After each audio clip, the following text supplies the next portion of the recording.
আহ্বান জনাই মই সকলোৰে পৰা আশীৰ্বাদ বিচাৰি মই মোৰ বক্তব্য সামৰিছোঁ। ধন্যবাদ।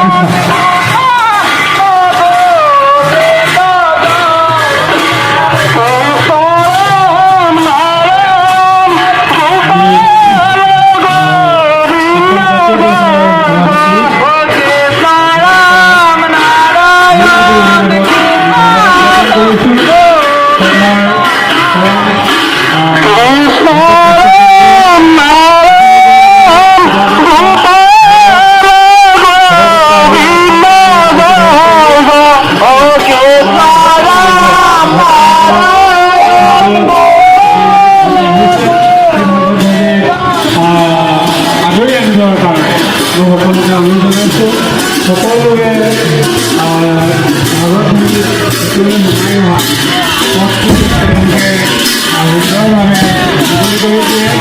আৰু লগত আমাৰ যিসকল আমাৰ ভাগৱত ভগৱানৰ ভকত বৈষ্ণৱসকল তেওঁলোককো জিৰণিৰ ব্যৱস্থা কৰি দিয়ে আৰু তেওঁলোকক খোৱা বোৱাৰ ব্যৱস্থাও যাতে কৰে তাৰ বাবে মই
অসমৰ ভৱিষ্যতৰ